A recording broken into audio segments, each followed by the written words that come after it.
I'm Steven. And this is the Post P Chronicles.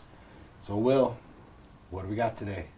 And we got a great guest for you today. But before we do that, please check out the gym, our sponsor, the Gym Chula Vista. Get your mind right, get your body right. And we got a lot of things to offer. So we got a deal going on right now. $31.95 first month sign up. Please sign up. Check us out. All right. So, like I said, we got a great guest for you today. You probably heard his story on episode 3. Morgan Knight, welcome back. What's going on, bro? Oh, man, another day, man. I appreciate you guys for having me. What's up, Morgan? So last time, little recap, you were one of our very first guests on the Post P Chronicles. Oh, yeah. And some events have transpired since then. How many months ago was that? Maybe over a year ago, right? Well, maybe. Close to it. Over a year ago. About a year ago. And if you guys want to recap and hear more Morgan's story, his early life, his prison time, what got him in trouble, make sure you go back and look at our old episode. But some unfortunate events have, or maybe fortunate events that saved your life, have transpired since then. What's happened since we last talked to you, Morgan? Oh, man, what hasn't happened, right? As you guys know, I was in the program, MCRP. They're about 10 months. A couple months prior to me successfully completing the program, so to speak, I was sent back. Some more unfortunate events took place. Went back for about 68 days. Best thing that ever happened to me. Kind of put things into perspective for me. After getting out of prison for 20-some years, me and Will, we were out here free, running like with our heads cut off, and didn't really get a chance to step back and analyze life for what it was and allow it to come to us. Instead, I was kind of chasing life. You know what I'm saying? And so that little time they set me down for kind of put a lot of things into perspective for me, gave me a new outlook with a little bit of experience that I had prior to going back. Now, do you feel, those of you who don't know, the MCRP is Male Corrections Rehabilitation Program. A special group of individual guys can complete certain courses and finish out the rest of their term in the MCRP program, working, stuff like that. You do have an ankle monitor on. Yeah. So, but it sounds like you got out and in the MCRP program you weren't properly prepared for what came with it. Is that a true statement? So to speak. Prepared for the program? Yes. Yeah. Prepared for what life was to be expected? Nah. Because, we come from such a condensed environment. 20 plus years, right? Yeah, 23 years and a few months, was my length of incarceration. But just to get out here and just the excitement, enthusiasm that you'll feel like once you finally get out of there and you get to hit the streets, you take in that air and it's like, okay, nobody's around me watching, so I can just walk hard. You know what I'm saying? That to me was like a letdown. You know what I mean? For myself, because I should have been able to navigate that with this mindset that I had when I was in prison. Because when you in prison, you kind of navigate with a structural design that's more tailored to your safety, the benefit of you, just not falling into the pitfalls or the temptations that lay out there. So, yeah, it was eye-opening. So let me ask you this. What was the most difficult thing that you experienced when you came home? As far as in the program? As far as in the program, what was the most difficult thing that you experienced? The most difficult thing is just like not having the full control of my liberties, right? Just like my freedoms. I didn't really have the necessary voice to make choices that I wanted to make for myself. So you still kind of like have that rebellious type attitude, like, I'm gonna try it anyway. So you felt like you had a false sense of freedom? Yeah, so to speak. Yeah. You know what? Yeah, quite frankly, yeah. Yeah, it was, we were free, but you weren't free. Mm-hmm. You still had all these rules that you had to adhere to. And me, after 20-some years, I know Will did double-digit time too, so it was like, man, I've been doing this, man, I'm out here. Like, let me wiggle. Yeah, let me wiggle, man. Like, let me figure it out myself. Right, you know what I'm saying? And then, like, a lot of things that were, like, irritating to me was, like, the life skills that one needs to survive out here that are essential to one survival out here weren't really provided to us. So like me, like I never had a job. I never had credit. You know what I'm saying? Never was a person who depended on, you know, had a check coming in once a week or every 2 weeks, however, whatever your pay method is, right? So like my thing was like I kind of cut corners to develop an avenue to start building my credit. Got me a bank account on my own, you know what I'm saying? And I started just making decisions that would gain me some form of independence for when I did get out, you know what I mean? Because those don't know, I don't know if one of you want to explain how work and finances and everything goes through MCRP when you have a job, right? You basically give them your check and they the whole thing. You give them your whole check, and 75% of that check goes into basically like an escrow account. So you can't touch it. It doesn't draw interest, but that's your money. It's there. When you get out, they're going to cut you a check. That 25% goes into an account that you can pull from to get your hygiene or buy clothes. But of that, you're only supposed to be able to walk around with $50 a day. Yeah. $50 a day if you have a job, and like $25 a day without a job. Yeah. So if you're making good money, it doesn't matter. You're not really seeing your You're not seeing your money. Right. So they want you to get paid. How are you going to build your credit if you don't have a bank account or a credit card? You can't apply. And those are all against the rules of the MCRP. Exactly. Yeah. Driver's license, things like that. You can get your driver's license towards like the last month, but for individuals who have, because you can be in there for years now.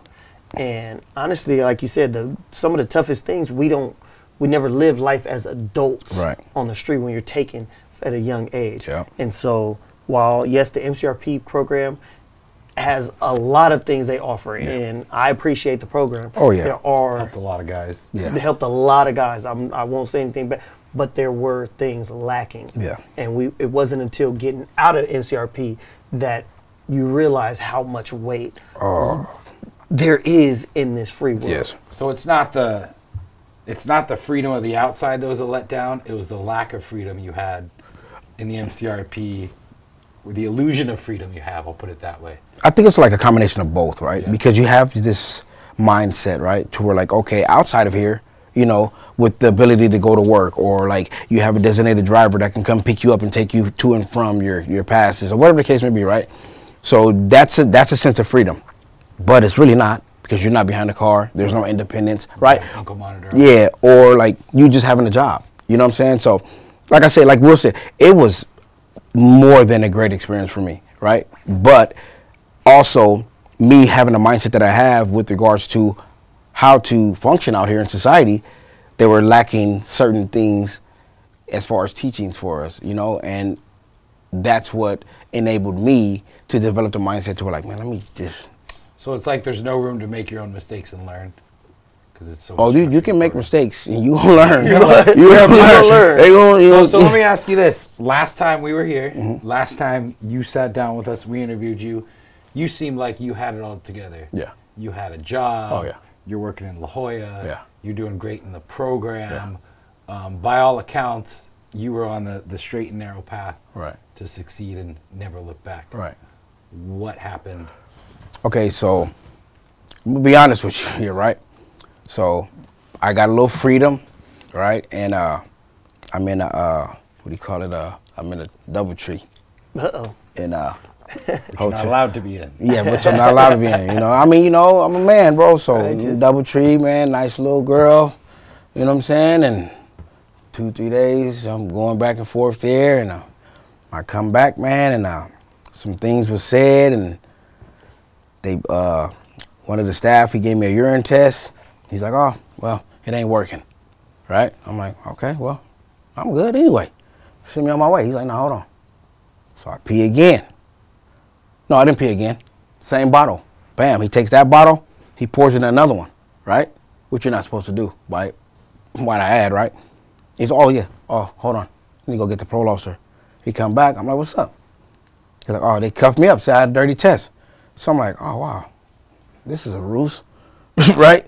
So are you saying you weren't dirty? Hell no, I wasn't dirty. You didn't do anything? No. You just ran a DoubleTree, place and I think that's what got me. with the girl. Because they were like me, Will, some of us have been there for a while. We ran the program. They don't let us slide with us through things. But I knew before Will left, they start sweating them. So they start sweating our. I was all up in the spots. Yeah, you know what I'm saying? Well, but let's go back. Spots. Usually the MCRP, when you do something like that, it's house arrest, or you're not leaving the house, or what do you call it? Right, You're you on get a the- contract. Yeah, you're on You go on contract. contract. You don't get to leave the MCRP because you've been abusing your freedom. Right. Yeah. And the But- cool thing about it, like they were chastising everybody around me that I hung out with. Will, Kiwan, you know, certain other dudes, right? I'm like, they never said nothing to me. So I'm like, okay, I'm Teflon. So I kept doing what I'm doing, and they caught up to me. And the only way to get sent back without being on contract is popping a dirty test. Right, bro. I never even got a 115. If I'm dirty, I would have had a 115 when I got out to prison. Never got a 115. So then it's safe to say what you went back for. I went back for. You feel like you were falsely accused?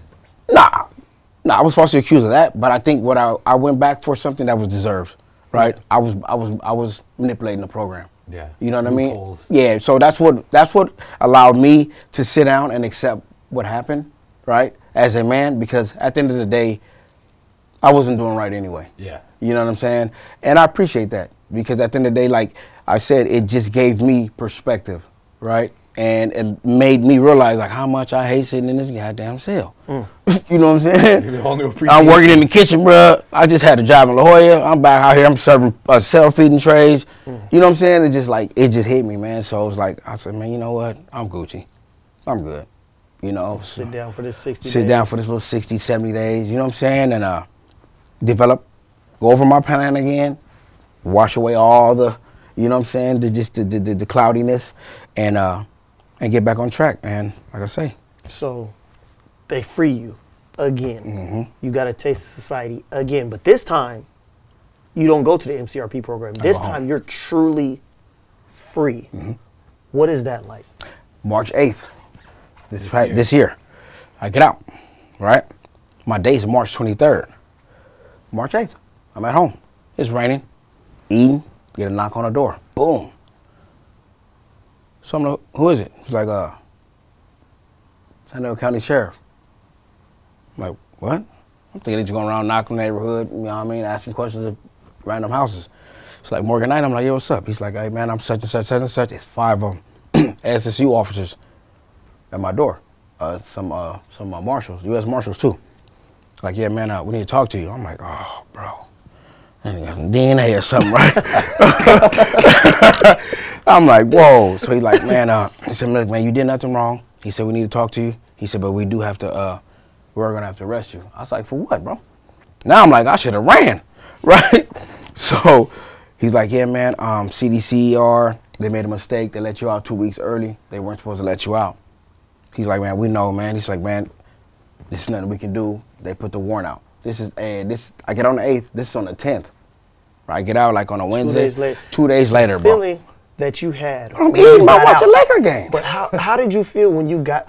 Because you didn't go to MCRP. That's your real freedom date. Yeah. You know, MCRP. You're in the program. You're still a part of CDC. This date, March 8th. March 8th. March 8th. You're free. Yeah. So what is the feeling of elation that you have? Oh, man, look, man, okay, so you know how we sit in prison, right? You're like, okay, go to R&R. You know what I'm saying? You get your dress out. Yes. So they wake me up that morning, bro. Boom, Man. boom. I turn my tablet in, get my TV, all that stuff. My celly, have all this crap. I'm out of here, right? So I get to R&R, get the new rides, I got new shoes. You know what I'm saying? So I'm anxious now. So they're like, man, about 30 minutes, you get up out of here. So bam, make sure your ride's at the little bus station to pick you up. Because, you know, up there, they can't pick you up at the prison. Right. They got to drive you down to the city of Delano. It's a little more bus station, ground bus station. And my girl was there to pick me up. Bro, it was like. Did you cry? What? I was like, man, this is what's up. You know what I mean? Because technically, I was in MCRP. I was running around, but I didn't ever get released. Right. You know what I'm saying? So just the whole ride home, man, I'm like, man, how much longer, bro? You know what I'm saying? So it was like 5-hour drive, man. It took us all through the back, 15, you know what I mean? I'm like, okay, seeing stuff. And I'm like, okay, I get home probably about like 9, 10 in the morning. It was cool, you know, and I'm free. I'm able to make decisions. You know what I'm saying? Like, if I want to go outside, Steve, like, that decision is no longer made for me. I don't have to wait for, hey, building 5, A section, prepare for yard, 5 minutes, get ready for go yard. to the monitors and be you know like, what I'm saying? Hey, I'm checking out, yeah, going here. you know what I'm saying? I'm like, out the door, I got to key them all out now. You know what I'm saying? I pay bills now, bro. Like, it's like I feel free. The liberties that I've always anticipated being in possession of, I now possess.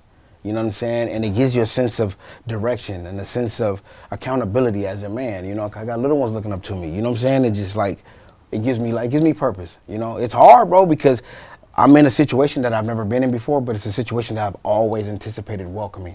You know what I mean? Dreaming about it. Yeah, because I feel like life isn't life without the experiences of responsibilities that everybody else out here has. We never had that, bro. You know what I'm saying? Yeah. Man, look, don't get me wrong. I beat my head sometimes. Like, God damn it.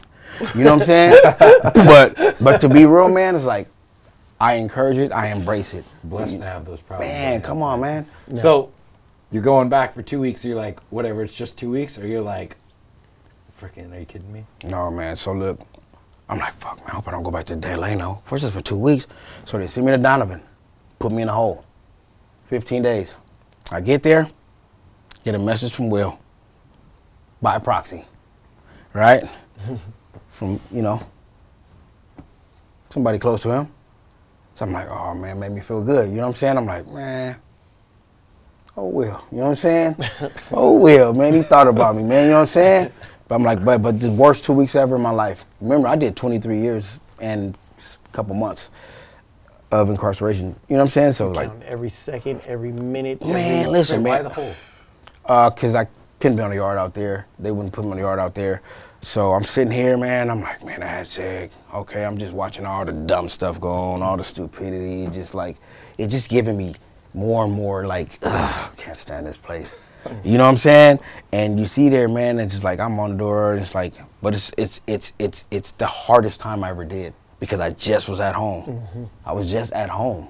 Free, and you didn't do anything. And I didn't do nothing, bro. Their accounting mistake is why you got Right. it back. What's that? Records. Clerical error. Yes. Yeah. You know what I'm saying? Inmate records. I'm like, whoa, what the hell? You know what I'm saying? So, What was that feeling like? Because we talked about the up. We talked about being free.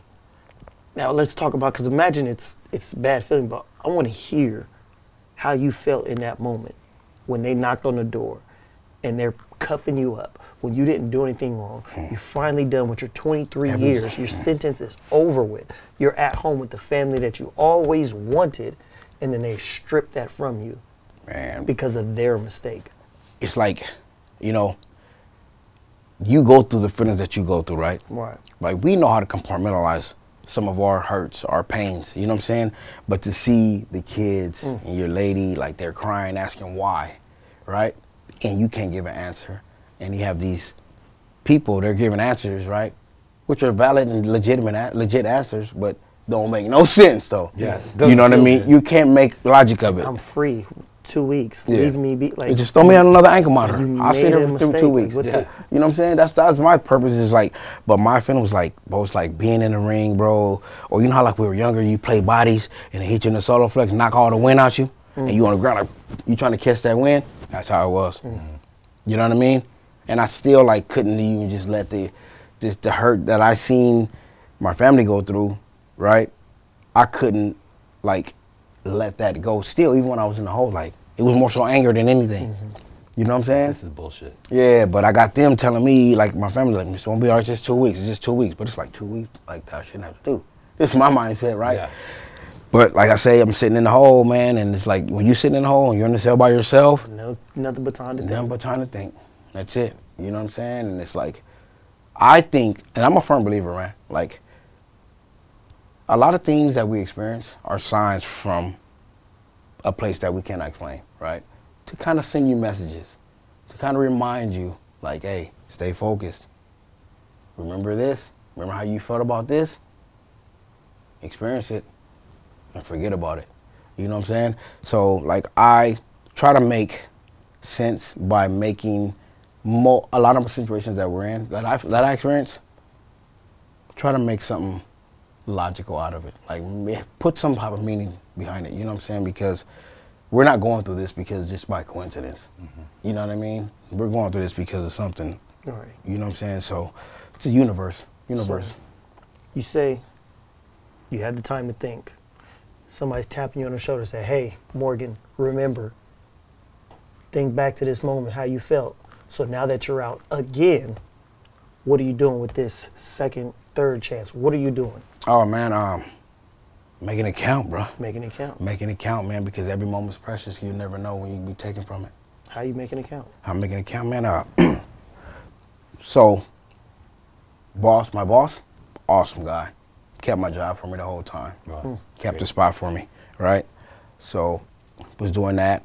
And I got a couple opportunities right now. One before I was saying about the Palomar College, and then one at UCSD, right? Talk to us about what's going on. Talk to me. Trying to make that decision. Share these blessings just with trying us. to, man, it's just like, I don't know, man. You know how you know people who know people? Mm-hmm. You know, so awesome lady, man. She's part of the Rising Scholars Program at Palomar College. Her name is Dr. Nora, right? The one in the movie? Dr. Nora Kinney, bro. Right? I'm real close with her because of Leo. What's the name of the movie? Almost Home. Almost Home. That's Right. a really good movie they should check out. It's a really Awesome documentary, man. Awesome To put things in documentary. perspective for you about formerly incarcerated people, man, just how we go through and navigate life with the struggles that we experience. like this. Like this, you know? So, just being in association with her, bro, she just put a few of us in position, you know what I'm saying, with the records that we have for real consideration of those jobs. And then Jess, you know, she been working UCSD for I don't know how long.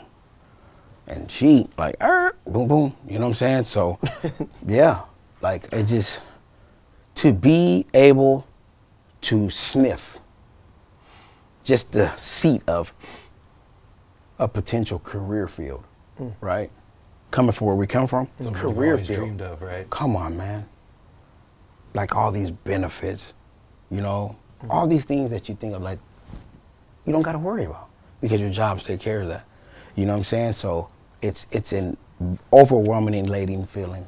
You know what I'm saying? To where, like, man, you get this, you like, that's all. When you get this. Yeah, when you get this, it's like all the struggles and the sacrifices that you've been through, man, just make it all worthwhile. It makes it that much sweeter. Right. That much sweeter. Yeah. And, you know, me, man, like I tell them, Will, man, I experienced some joy in my life. You know, I'll be a father come January. I was just about to. Well, I was just about You to. just said you had to go to ultrasound appointment. I was like, just about to. Yeah. That's not that for one you. out. Yeah. You know, so, yeah, man, you know, I've never had kids, you know what I'm saying? So 49 years old. And stop ain't lying. he's like Let's do some 72 math. years old. But nah, man, that's why I say, man, like, you know, God sees the changes that we make. I'm not a religious person like that. I don't go to church, but I do have a faith and a belief in a higher power, and I have a relationship with who I consider to be my God, right?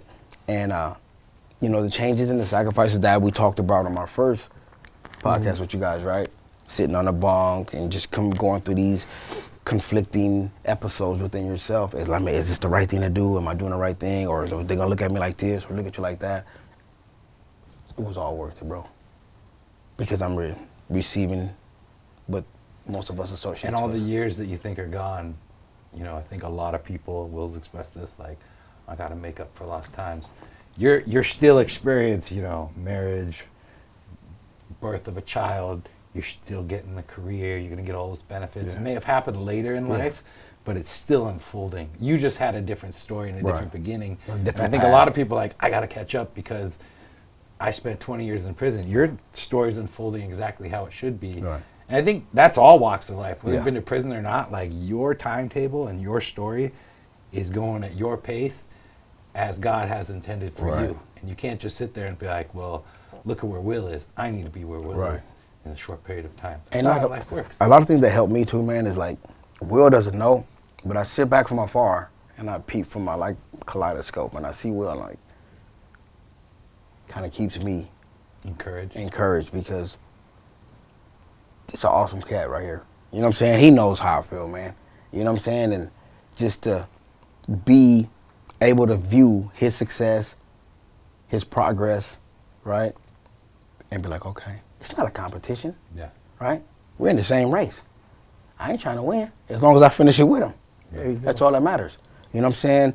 And to just hit on the point that you said about, you know, getting out and trying to catch up, if I can give one bit of advice to anybody in our situation, right? Just coming out of prison after so many years. It ain't about catching up. It's about getting in, finding your spot, man, and just go with flow of traffic. You know what I'm saying? It's like when you go to DMV, when you get on the arm ramp, the little question on the test, what they say?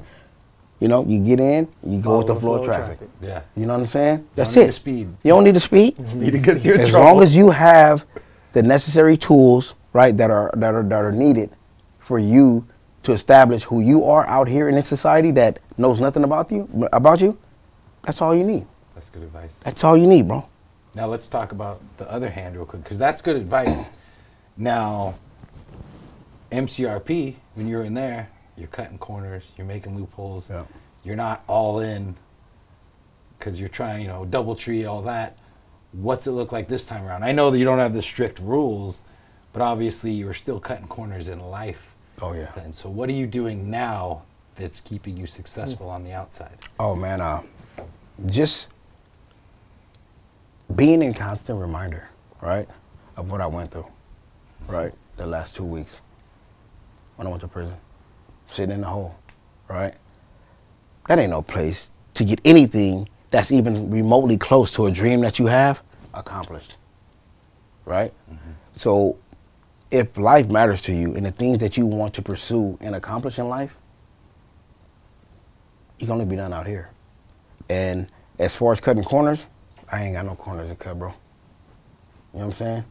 Ain't no sharp edges on my, you know what I'm saying? All mine is smooth turns. You know what I'm saying?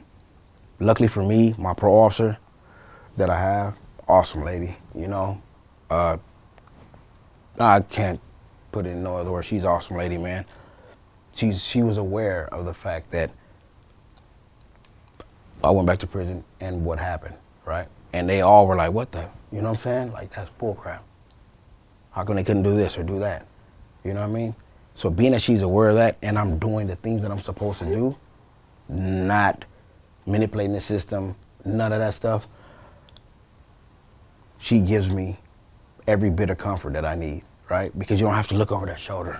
She comes, what, once a month or whatever to the house, that's it. You know what I'm saying? And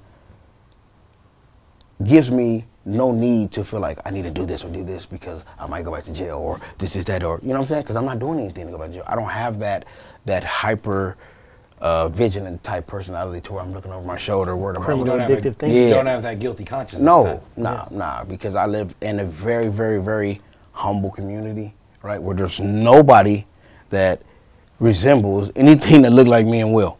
And I, you know what I'm saying, with the background or anything, you know what I'm saying? So, like, I'm in a comfort area, like there's no crime, there's none of that. I don't have the mindset, the criminal mindset anyway, right? But it's like, enjoy where you are, embrace where you are, become where you are. You know what I'm saying? That's how I look at it. Bloom where you're planted. Exactly. Yeah. Bloom where you're planted. I like that. Because a lot of people, I'll just explain it real quick. A lot of people are like, oh, if only I move here, I'll be happy. If only I do this, I'll be happy. If only I get this job, I'll be happy. If you bloom where you're planted, you'll be good, right? Exactly. If you can be happy there, you can be happy anywhere. Right. There's these people that think the next thing's going to make them happy. You got to make the best of what you got. And I look at it like this, right? I've always been of the notion, like, happiness, right, and peace. The difference of the two, for me, is, as far as my definition, I think happiness is a state of mind. Can't nobody make you happy but you.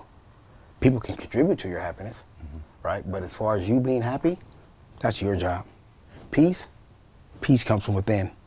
Once you rid yourself of all the chaotic ingredients that once, you know what I mean, soiled your flower bed or whatever the case may be, however you want to describe it, you'll begin to experience peace.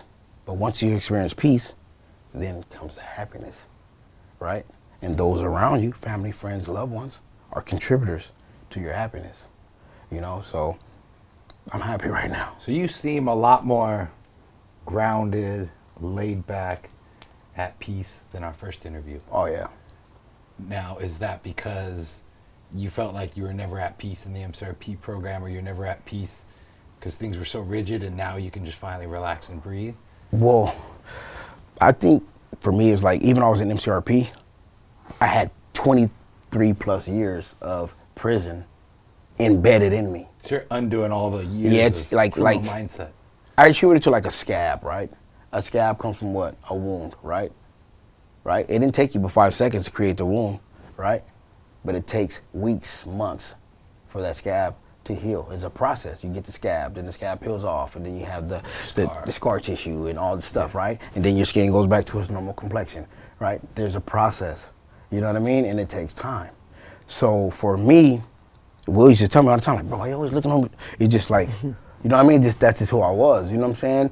And we come from the same environment. I'm like, man, I don't know how you look so, you know what I'm saying? He's like, man, I'm free, bro. Like, I don't, you know what I'm saying? But me, it was like, you know, so it was like, it showed on me. He always told me, he's like, bro, it shows in you. He said, I'm the same way, but it don't show me. But it showed him. But now me, like, I'm free now. You know, I have responsibilities like I was speaking upon earlier. You know what I'm saying? And in order for me to be free, I had to be comfortable. Now I'm comfortable. You know what I'm saying? Like, I have the liberty to open my door one day and be like, man, I'm gonna go outside and go for a walk. I do it every morning. About 5:30, before the whole neighborhood wakes up, I'm out. About a mile walk every day. You know what I'm saying? So just the mere freedom of being able to make that decision gives me comfort and joy, you know? Because like I said before, like a lot of our choices and decisions were made for us in there. So like, it's comfort. It's comfort. Well, it's comfort in hearing you talk. And I always say that you always dropping like these real jewels, and we appreciate you coming, because we never had somebody come on that we interviewed that went back to prison and came back and told their story. Fresh perspective. Fresh perspective. Sometimes it's needed, bro. Not as sometimes all the time it's needed. Yeah. All perspectives are needed. Yeah. That's why we put them together and get the whole picture. Yeah. You know. So again, we appreciate you. I appreciate you, bro. Yeah. And you know, like we say, it's been another episode. I'm Will. And I'm Steven. And this is the Post P Chronicles. Appreciate you for having me, bro. Good.